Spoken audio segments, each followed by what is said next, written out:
হলিডেতেও duty থাকলেও যেহেতু ঈদে মিলাদুন্নবী তাই স্পেশাল কিছু তো রান্না করতেই হবে। সো আজকের ভিডিওটা সেটা রিলেটেড।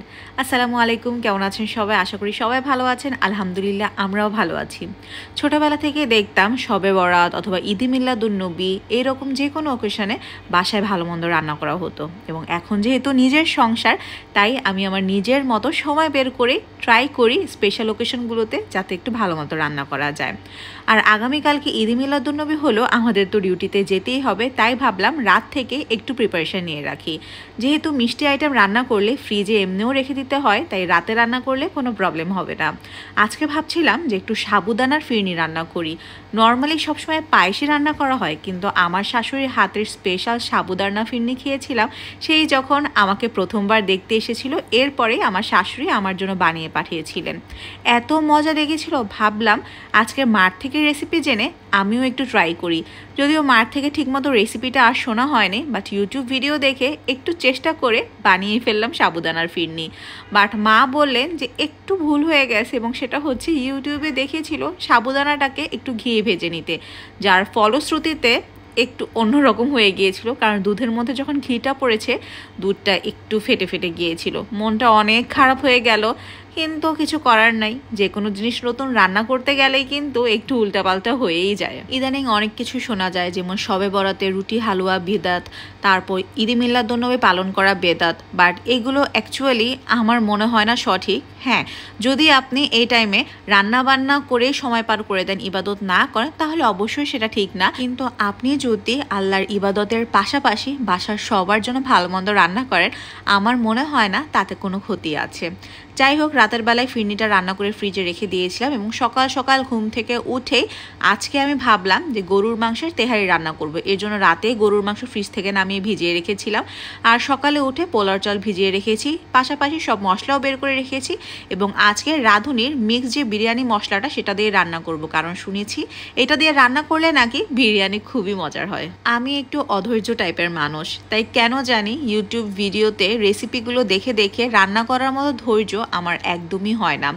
আমার কাছে মাত্র একটা মশলাই কেনা ছিল, কিন্তু এখানে মাত্র 1 কেজি মাংসের পরিমাণের মশলার কথা বলা হয়েছে। যেহেতু আমি এখানে প্রায় 3 কেজি মাংস নিয়েছি, তাই আমি সব কিছু একটু এক্সট্রা দিয়েছিলাম। লাইক তেলের মধ্যে আমি আস্ত গরম মশলা দিয়েছিলাম, এর মধ্যে একটু আদা বাটা, পেঁয়াজ বাটা, রসুন বাটা দিয়েছিলাম, এবং তার মধ্যে আমি দিয়েছিলাম বিরিয়ানির মশলাটা, সাথে টক দই।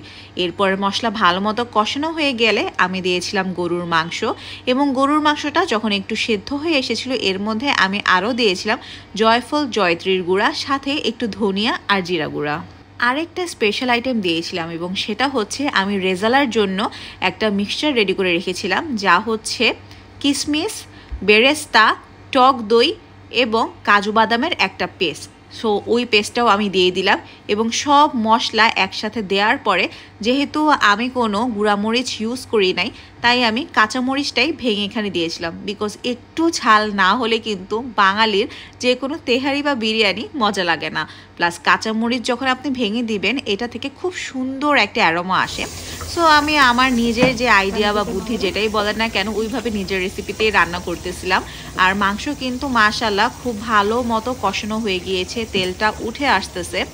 তাই আমি ভাবলাম যে এখন পানিটা গরম করতে দিয়ে দিই, কারণ এতটুক পানিতে কিন্তু মাংস সেদ্ধ হবে না।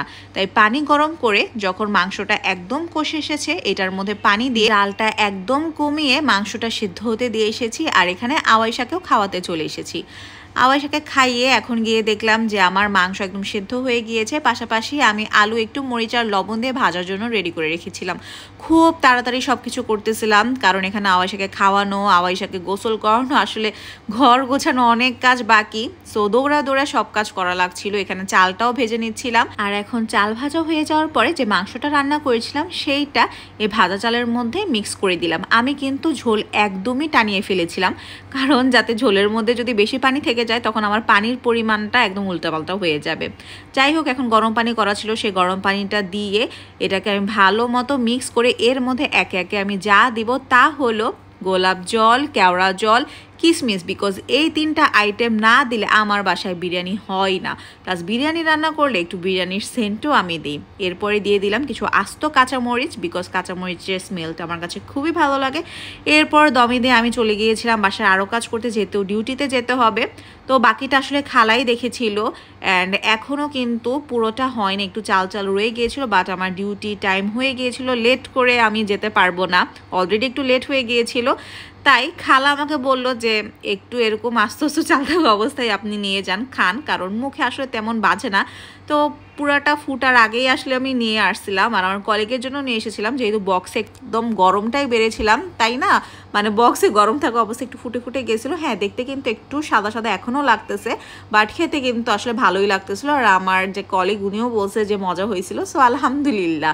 আর এদিকে হসপিটালের কাজকর্ম তো ছিলই, সো হসপিটালের কাজকর্ম করছিলাম পাশাপাশি, যেহেতু ওইটাও আমার একটা পরিবার, তাই আরও গোছগাছ করা লাগে। দেন বাসায় চলে এসেছিলাম, আর শাওন বিরিয়ানিটা মাশাল্লাহ এত পছন্দ করেছে। প্লাস আমার সাবুদানাটাও এখন ফ্রিজ থেকে বের করে নিলাম। আর এটাই ছিল আজকের রান্না বান্না। সবার কেমন লাগলো অবশ্যই কিন্তু জানাবেন, আর ভিডিওটি ভালো লাগলে শেয়ার করবেন। Thank you for watching. আল্লাহ হাফিজ।